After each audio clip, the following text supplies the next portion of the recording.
ክፍል 41 የቁም ቅዠት።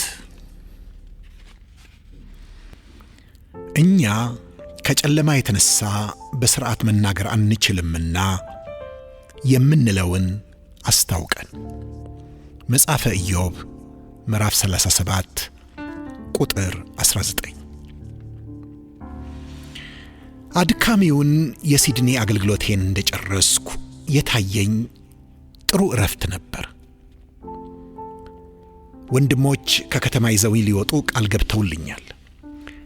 ሆኖም ወዴት እንደሚወስዱኝ በግልጽ ስላልነገሩኝ ጉጉትም ጥያቄም በውስጤ ነበር። የቀጠሮ ሰዓት ደርሶ እንደተገናኘን የምንሄድበት ስፍራ ከሲድኒ ከተማ በስተምዕራብ በኩል 175 ኪሎ ሜትር ርቀት ላይ እንደሚገኝ ነገሩኝ።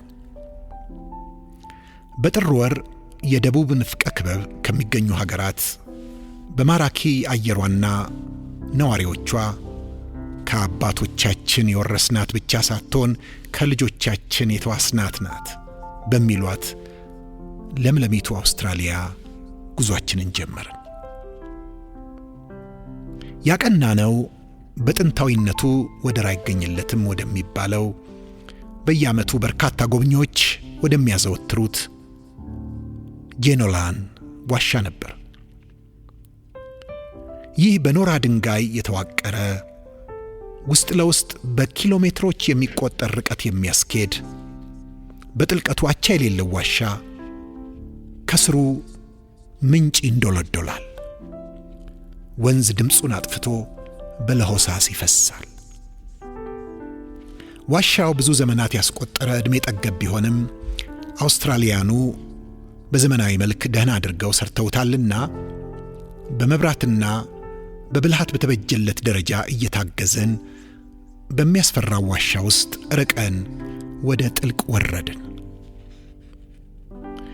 በየግድግዳውና በየጥጋጥጉ የተለያዩ የእንስሳትና የአራዊት አጽሞች፣ የተለያዩ ነገረ ቅሪተ አካሎች፣ የጥንታዊ ዋሻ ጽሑፎች ይታያሉ።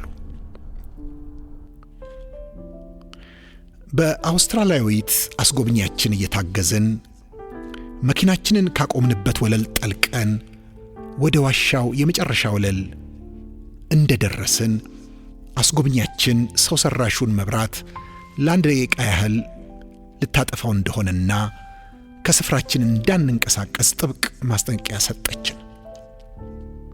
በማከልም በሕይወታችን አይተነው የማናውቀውን እውነተኛ ጨለማ ለመጀመሪያ ጊዜ እንደምንለማመድ ነገረች። መጀመሪያ ላይ የምትለውን ነገር መቀበል አዳግቶኝ ነበር። እንደኔ ያለ ከአፍሪካ ምድር የመጣ ሰው እንዴት ነው እውነተኛ ጨለማን የማያውቀው በሚል።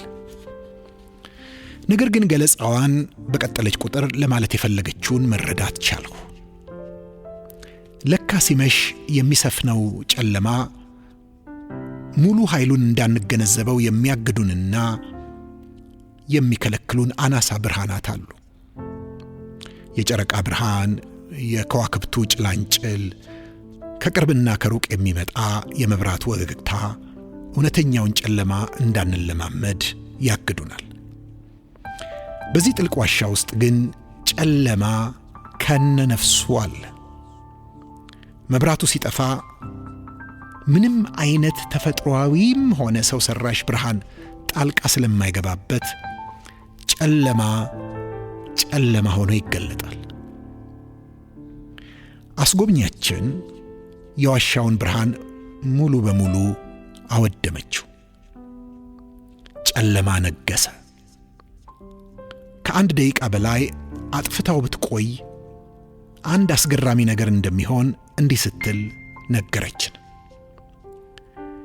ይህ ድቅድቅ ጨለማ ለተጨማሪ ደቂቃዎች ቢቆይ ሁላችሁም ማየት ትጀምሩ ነበር። የምታዩት ግን ቅዠት እንጂ እውነተኛ ነገር አይደለም። አእምሮአችሁ አንዳች የብርሃን ፍንጭ ሲያጣ የራሱን ነገር መሳል ይጀምራል። ያኔ ሃሉሲኔት ያደርጋል። ማለትም መሰረት የሌላቸውን ነገሮች ማየት ይጀምራል።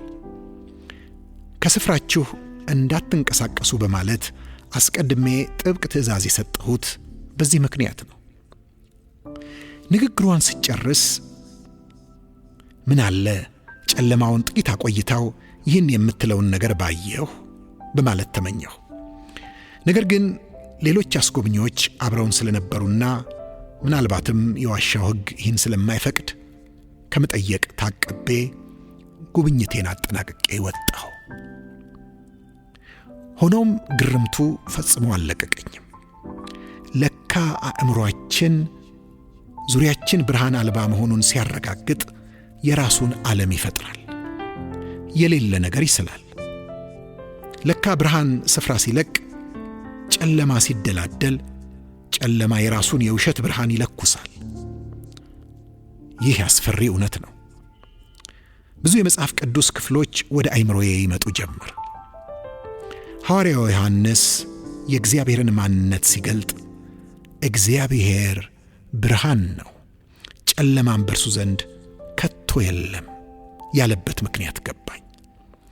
ሐዋርያው ጳውሎስም ስለ ሰይጣን ማንነት ሲጽፍ የጨለማው ዓለም ገዢ፣ የጨለማው ሥልጣን ይል የነበረው ለምን እንደሆነ ተረዳው።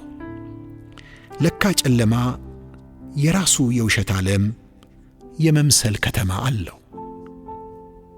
ይህንን የሐሰት ከተማ እውነተኛ ብርሃን ካላፈራረሰው በቀር በሰው አእምሮ ውስጥ ከትሞ ይኖራል።